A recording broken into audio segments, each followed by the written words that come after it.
नमस्कार साथियों। ज्योतिष की चर्चा में आप सभी के बीच उपस्थित हूँ। इसी के साथ आप सभी से आग्रह करता हूँ, चैनल को सब्सक्राइब करें, लाइक करें और शेयर करें। आज की चर्चा का विषय है कर्क लग्न में गुरु नीच राशि में क्या फल देंगे। आप सभी के सामने ये कर्क लग्न का चार्ट है। पहले भाव के अंदर 4 नंबर लिखा हुआ है। 4 नंबर राशि कर्क राशि होती है, इसलिए यह कर्क लग्न का चार्ट है। इस लग्न चार्ट के अंदर गुरु अपनी नीच राशि मकर राशि में होकर सप्तम भाव में विराजमान है। इसके क्या फल होंगे। इस लग्न चार्ट के अंदर गुरु की भूमिका छठे घर के स्वामी ग्रह के रूप में है। छठे घर के अंदर 9 नंबर लिखा हुआ है। 9 नंबर राशि धनु राशि होती है, जिसके स्वामी ग्रह गुरु हो गए। साथ में नवम भाव के अंदर 12 नंबर लिखा हुआ है। नवम भाव के अंदर 12 नंबर लिखा हुआ है। 12 नंबर राशि मीन राशि होती है, जिसके स्वामी ग्रह गुरु होते हैं। छठे घर के स्वामी ग्रह होकर नवम भाव के स्वामी ग्रह होकर गुरु नवमेश है गुरु इस लग्न चार्ट के अंदर, और सप्तम भाव में विराजमान है। इसके क्या परिणाम होंगे।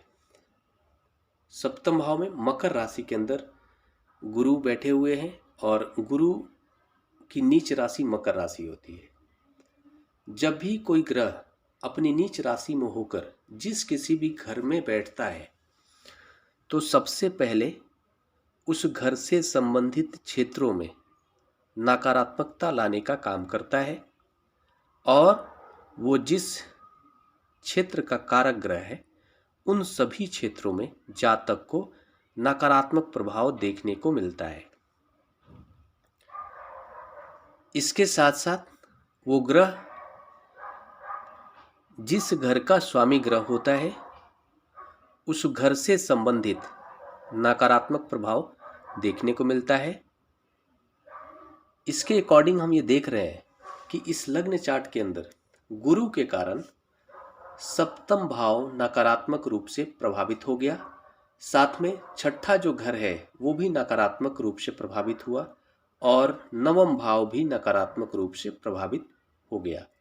नवम भाव भाग्य का घर, भाग्येश गुरु है, और वो नीच राशि में जाकर बैठ जाए, मतलब भाग्य कमजोर हो गया जातक का। नवम भाव पिता का भी भाव होता है। ऐसे कंडीशन में हम ये देखते हैं कि जातक को अपने पिता से एक जो सहयोग की उम्मीद होती है उसमें कहीं ना कहीं कमी देखने को मिलेगा। सप्तम भाव जीवन साथी का भाव होता है। सप्तम भाव पार्टनरशिप का होता है।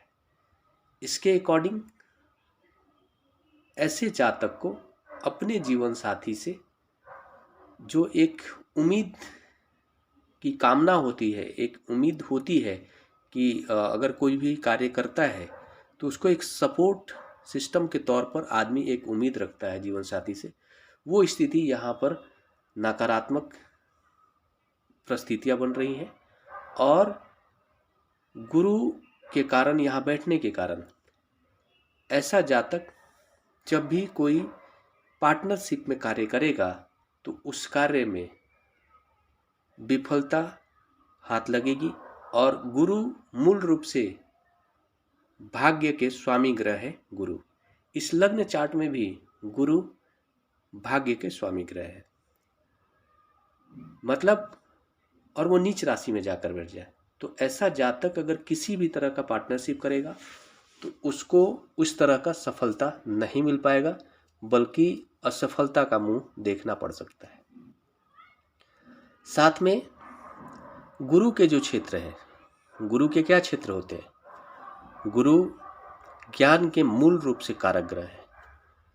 गुरु अध्यात्म के मूल रूप से कारक ग्रह है। इसके अकॉर्डिंग हम ये देख रहे हैं कि यहाँ पर सप्तम भाव के अंदर गुरु बैठे हुए हैं, मतलब ऐसा जातक का अध्यात्म के प्रति झुकाव जरूर होगा, अध्यात्म में रुचि जरूर होगी, और अध्यात्म को गहराई से समझने का कोशिश करने वाला जातक होगा। छठा जो घर है वो रोग का होता है, छोटे मोटे ऋण का, कर्जे का। ऐसे कंडीशन में जातक को कर्ज से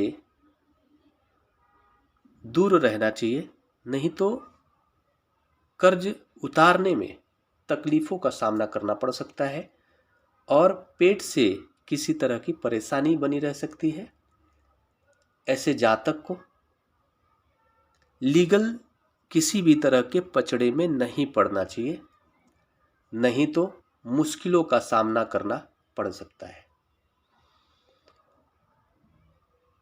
गुरु इस कंडीशन में जो है कि गुरु क्या फ़ायदा दे सकते हैं, तो गुरु ये फ़ायदा दे सकते हैं कि गुरु की जहाँ पर दृष्टि जाएगी वो फ़ायदेमंद हो सकता है।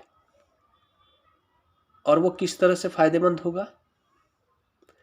जैसे गुरु पांचवी दृष्टि से, पहला, दूसरा, तीसरा, चौथा और पांचवा, पांचवी दृष्टि से लाभ भाव को देख रहे हैं। मतलब पांचवी दृष्टि से लाभ भाव को देख रहे हैं गुरु, एकादश भाव को देख रहे हैं।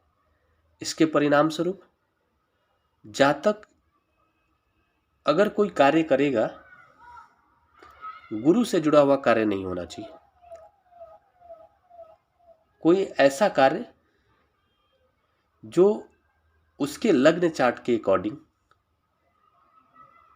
जिस कार्य को कर रहा है और उस कार्य का कारक ग्रह मजबूत स्थिति में होकर लग्न चार्ट में बैठा हुआ है, तो ऐसे कंडीशन में जो लाभ की स्थिति होगी उसको बढ़ाने में गुरु अपनी भूमिका निभाएंगे। गुरु की सातवीं दृष्टि लग्न भाव पर पड़ रही है। गुरु का लग्न भाव पर दृष्टि जातक के व्यक्तित्व में एक आकर्षण देने का काम करेगा, लोगों को अपनी बातों में आकर्षण देने का काम करेगा, लोगों को अपनी बातों से मोहित करने का काम गुरु यहाँ पर करने वाले हैं। और इस तरह का ज्ञान भी देंगे ताकि लोग उसकी बात को सुने। इसके साथ साथ गुरु की नवी दृष्टि पराक्रम भाव पर पड़ रही है। मतलब ऐसा जातक अपने ज्ञान को थोपने का कोशिश करेगा, उस ज्ञान को थोपने के लिए पूरा पराक्रम लगाने की भी कोशिश करेगा। ये स्थिति बन सकती है। ऐसी कंडीशन में हम ये कह सकते हैं कि जातक को गुरु को ठीक करने की कोशिश करनी चाहिए। और ये जो प्रभाव बताया जा रहा है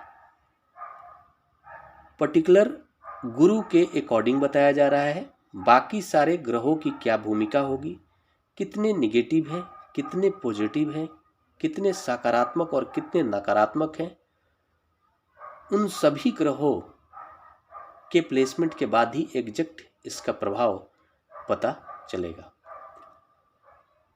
बस हम ऐसा कह सकते हैं कि गुरु ज्ञान तो देंगे जातक को, लेकिन उस ज्ञान का जो प्रभाव होगा जनता के ऊपर, वो जबरदस्ती अनावश्यक थोपने की कोशिश करेगा उस ज्ञान को, और जनता भले सुन लेगी सामने लेकिन स्वीकार नहीं करेगी, उस व्यक्ति की बातों में विश्वास नहीं करेगी। ये नकारात्मक प्रभाव होगा गुरु का। सप्तम भाव में बैठे हैं तो जातक अपने जीवन साथी को भी स्पिरिचुअल होने के लिए इंसिस्ट कर सकता है, और जहां तक उसमें सफल भी हो सकता है कि जीवन साथी